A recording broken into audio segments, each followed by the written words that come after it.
Hi guys, welcome back to Big K Crypto.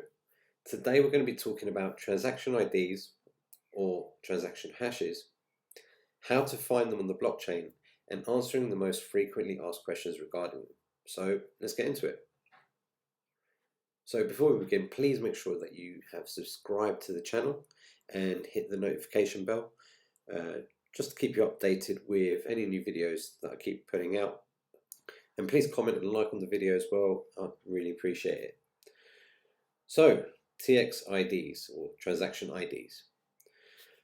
Once you've sent a cryptocurrency payment from your wallet to an external crypto address, your transfer details, such as how much crypto was sent, the sending receiving crypto address, the date of transfer, etc., can be found on the blockchain.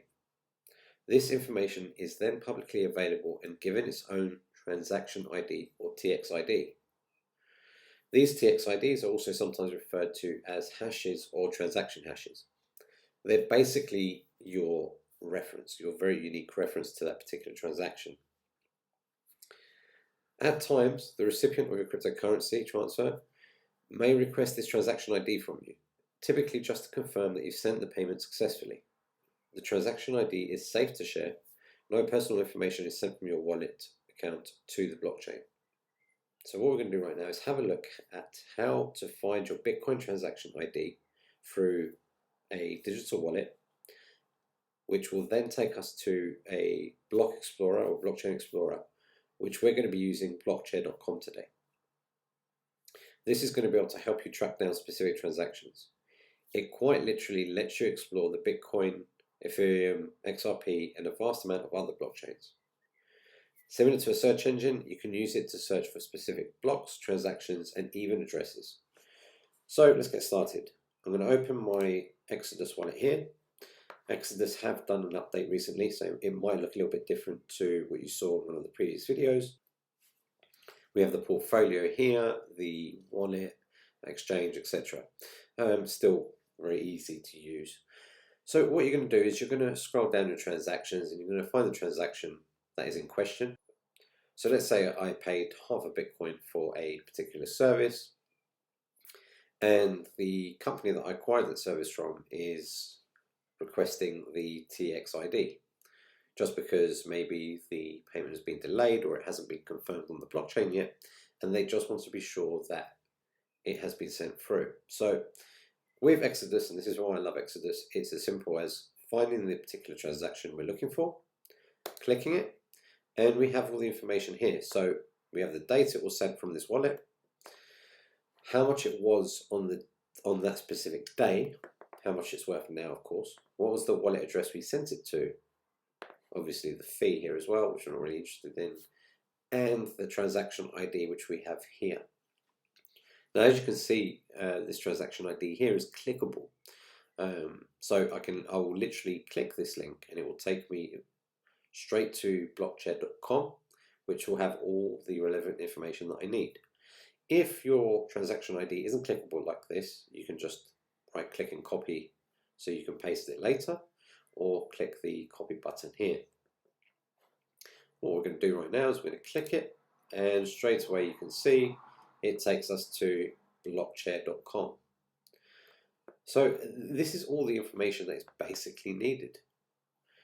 We have the hash ID number here, the confirmations, the time. I can print a PDF receipt if I needed to what address, how much, etc. So this is essentially all you need. So what I would do in this instance is I'll press Command Shift and 4 just because I'm using a Mac, no judgments, and I would highlight it, and there we go, it's being copied to wherever my screenshots are taken to. That screenshot I will then email to the company or the person that I have acquired a service from, and that will prove the TxID or the transaction itself. And it's as simple as that, guys. It's literally as simple as that.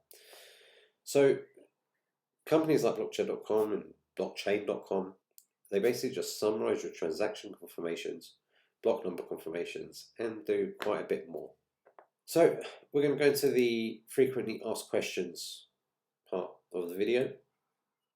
Some of this stuff will be recycled from the demonstration, but again, it does help to hear it in different contexts to help better understand it. So first of all, how do you use blockchain.com to find transaction details? So number one, you've got to select the transaction within your wallet. Open up your digital wallet, select the transaction you'd like to learn more about. More software wallets and crypto exchanges clearly list your recent transactions for you, as you saw in Exodus, making them easy to find. Next, you have to find the unique transaction ID number. So every Bitcoin transaction, as we said, does come with its own transaction ID, TxID, which is a string of letters and numbers that makes it unique. The Exodus wallet conveniently provides the TxID for you, as do some other wallets and exchanges. And lastly, view it on the blockchain. If you're using the Exodus wallet, you just simply click the transaction ID and you'll be taken to the corresponding page on blockchain. Otherwise, just copy and paste the transaction ID and search for it manually within whatever block explorer you're using.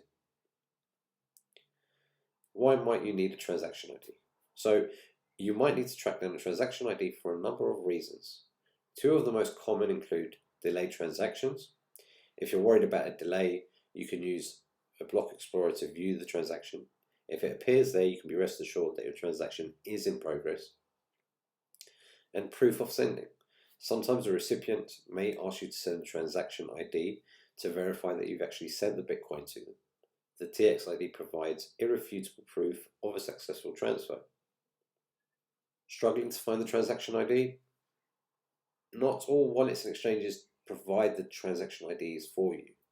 However, you can still find it yourself. All you have to do is start by locating the address that you sent the Bitcoin to. So for example, I sent half a Bitcoin to this address here. I'm going to copy it and I'm going to put it in the search function here. Now remember, block explorers are basically like Google's. Click search and it comes to this screen. So it's showing free results for free. Now, do be careful when something like this comes up.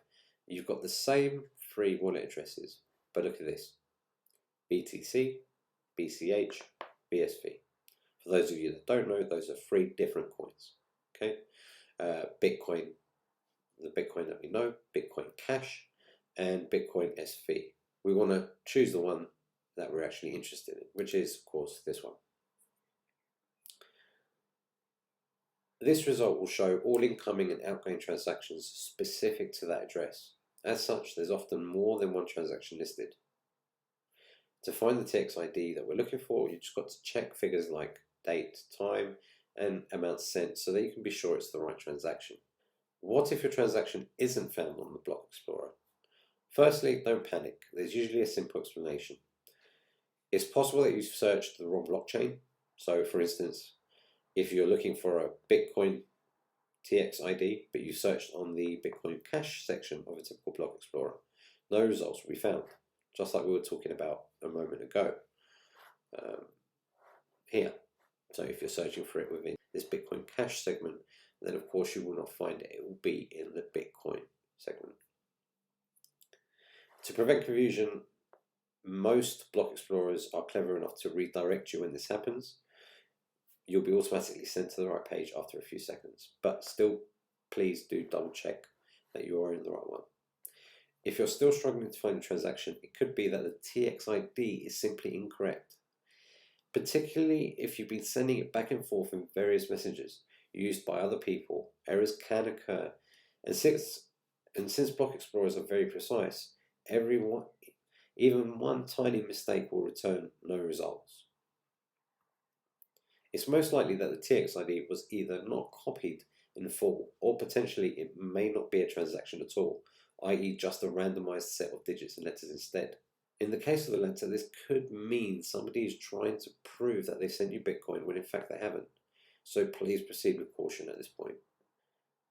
What if your transaction has been sent to the wrong address? Sometimes transactions can be sent to the wrong address, i.e. due to a typo, or to the wrong blockchain entirely. Unfortunately, both cases are difficult to resolve. Occasionally, and I do mean occasionally, crypto exchanges will try to help you if you've made a mistake when sending. Since these exchanges are centralized, they can technically control the cryptocurrency moving in and out of wallets, so they could potentially reverse a transaction for you. However, if you're not using an exchange, getting your coins back is impossible. Bitcoin, remember, is decentralized by design, meaning nobody can undo transactions you make. Plus, wallets are not tied to anybody's identity, so you simply can't reach out to the recipient and ask them to kindly return your funds. To prevent this from ever happening to you, please, please, please always double check addresses before sending any Bitcoin. Finally, what if your TxID exists but your Bitcoin hasn't arrived? Occasionally, transactions can take more time to send. In this case, you'll see that the TxID shows up in the Block Explorer, but the Bitcoin has yet to arrive to the recipient's wallet. There's no reason to worry, basically. Once a transaction appears on the Block Explorer, you will know that it will eventually complete. But why do Bitcoin transactions sometimes get delayed? It could be due to confirmations, due to a lot of activity, due to a number of reasons. But they will get there. So that finalizes the video for today. I hope you've learned something. It's quite a simple topic, talking about transaction IDs. They're simply just a very unique reference, basically, reference number or reference sequence of letters and numbers for that particular transaction. So if you ever needed to prove that you've actually made a payment to somebody, again, just go into your digital wallet, find that TxID, search it on the Block Explorer like we did today, and forward them those details. That will be proof enough to show them that you have actually sent the funds and they're on their way. If you're struggling with any of the concepts of this video, please do comment below and I'll be happy to answer any questions you may have. If you guys have been following my Bitcoin for Beginners series, then you would have noticed that I released a video a couple of days ago which was about two-factor authentication. If you haven't checked it out, please check it out here. It's a cracking video and I can't stress the importance of having a second tier layer of security when it comes to your crypto. You can never be too safe. Other than that, guys, hope you have a fantastic weekend and I'll see you on the next one. Cheers.